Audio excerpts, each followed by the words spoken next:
Bonjour à tous, aujourd'hui on se retrouve pour une nouvelle vidéo tuto Google Earth. La version 2025 a subi quelques petites mises à jour et donc on a quelques petits changements dans les menus. Rien de dramatique par rapport à 2024, si vous êtes habitué à 2024 vous allez y retrouver. Sinon voilà, une petite mise à jour pour que tout le monde y trouve son compte facilement. Donc on se retrouve sur la page d'accueil de Google Earth. Ici, on va créer un nouveau projet. On va cliquer. Donc, soit vous avez déjà votre compte, vous avez un compte Google Drive et vous avez votre projet dedans, ou soit en local, donc sur votre ordinateur. Ici, on va faire, nous, un nouveau fichier KML local. Vous pouvez très bien importer des KML que vous avez déjà créés les années précédentes. Donc, on clique dessus. Là, ce qui a un petit peu changé, c'est la disposition. Donc, le projet, là, on va être au-dessus, donc tout au-dessus de la barre d'outils. Donc, projet sans titre. On va mettre, par exemple, un trichogramme drone 2025. Donc, on voit que ça enregistre directement sur l'appareil, quasiment en direct. Là, vous allez pouvoir ajouter, souvent vous avez plusieurs exploitations à créer. Donc par exemple, on va ajouter un dossier, on va nommer avec le nom de l'exploitation, on va dire par exemple que c'est le gars avec les 4 saisons. On attend, voilà, enregistrer sur cet appareil. Une fois que c'est enregistré, on va pouvoir fermer l'onglet et on voit bien que notre dossier il a été renommé en GAEC des 4 saisons. On va cliquer dessus pour qu'il soit en surbrillance et on va pouvoir lui ajouter un trajet ou un polygone, donc avec dans la barre d'outils au-dessus là, donc cette petite icône là. On va cliquer à chaque coin de parcelle ou à chaque angle.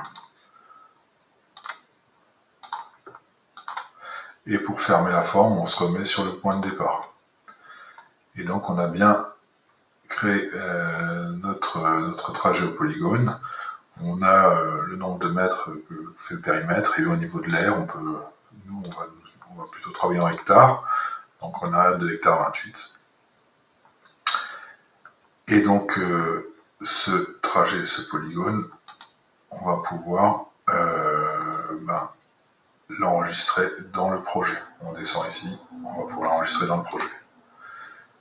Ça va ouvrir un nouveau pop-up et là on va pouvoir mettre le nom de la parcelle. Et donc là vous pouvez mettre le nom de la parcelle, je ne sais pas, la parcelle, soit un numéro, soit par exemple parcelle 12 kilo 02 quoi, par exemple. Là, on va pas avoir besoin de faire de grandes modifications. Et donc là, on voit bien qu'elle a été enregistrée sur cet appareil. Je peux refermer ce pop-up et là, elle est bien sélectionnée. Si je veux revenir dessus, je peux utiliser là dans la barre de navigation à gauche. Je vais sur les 3 petits points, je peux la modifier. Je peux faire une copie, je peux la supprimer, etc. Je peux la masquer, la rendre toujours existante, mais la masquer visible ou non visible. On voit bien ici que ça disparaît et ça réapparaît. Si je veux recréer une deuxième parcelle pour cette exploitation, je vous remets en surbrillance dessus, polygone. Vous pouvez scroller un petit peu. On va se déplacer. On va prendre quelque chose de... Voilà, à côté. Par exemple, celle-ci. Tac, tac, tac, tac, tac, tac, et tac. Si vous avez fait votre parcelle, elle ne vous convient pas trop, vous pouvez vérifier avec le nombre d'hectares. Vous pouvez zoomer dedans et puis si vous allez sur les coins, vous pouvez déplacer les coins pour ajuster au mieux sur les coins de parcelle. Plus ça sera précis et mieux ce sera, forcément, après on n'est pas au centimètre près. Si vous avez besoin d'ajouter des points, vous voyez que là il y a les gros points de coin que vous avez placés et les petits points intermédiaires. Ça, si vous cliquez dessus, ça vous rajoute un point que vous pouvez afficher pour améliorer votre précision de la parcelle. Si vous avez besoin de le supprimer, et ben, vous sélectionnez le point en question et vous appuyez sur le bouton supprime de votre clavier. Et ça va vous supprimer le point.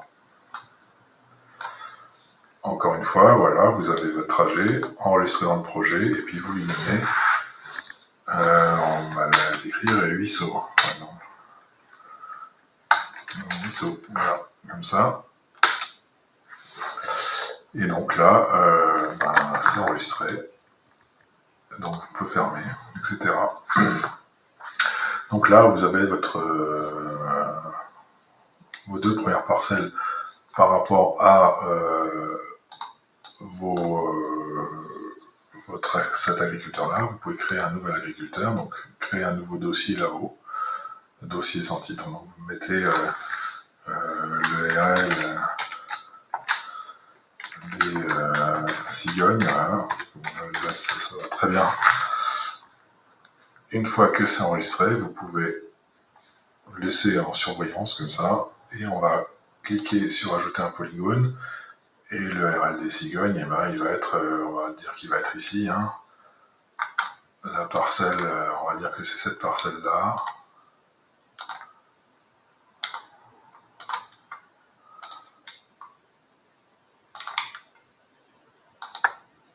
Voilà, alors allez-y grossièrement au tout début, et puis après vous pouvez zoomer et revenir dessus. On va zoomer et revenir dessus pour voir si vraiment on est sur les bords de parcelles comme ça va bien, quoi. Voilà. Là on voit qu'on a un petit coin, alors bon, c'est pas très grave, mais si il y a des arrondis comme ici, voilà, vous pouvez ajuster. Ça va vite, enfin ça va vite. Tout est relatif, hein, mais ça va quand même, c'est quand même assez intuitif.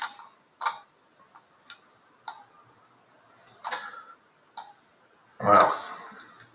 Une fois qu'on a notre parcelle enregistrée dans le projet, et on voit que le polygone ici s'est affiché, et on va pouvoir lui mettre la parcelle qui va s'appeler bosquet. Voilà. On attend que c'est fini d'enregistrer, et c'est parfait, on peut fermer. Donc on a tous nos dossiers avec nos parcelles, nos agriculteurs avec nos parcelles. Donc on peut modifier soit le dossier, soit la parcelle, en cliquant dessus ou sur les trois petits points. Voilà. Une fois que vous avez tout fait, comme vous avez envie, vous cliquez là-haut, ici, sur les trois petits points, ça vous ouvre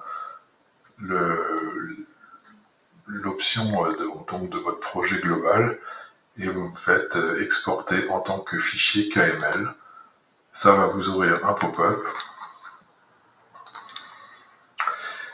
et vous allez choisir votre fichier de destination, hein, et dedans, voilà, trichogramme drone 2025, enregistré, et le fichier, vous allez me le... voilà, et ce fichier-là, une fois que vous avez fini de le télécharger, enfin de le créer, et vous me l'envoyez par mail, et c'est bon. Voilà, j'espère que ça a pu vous aider. Merci, bonne fin de journée.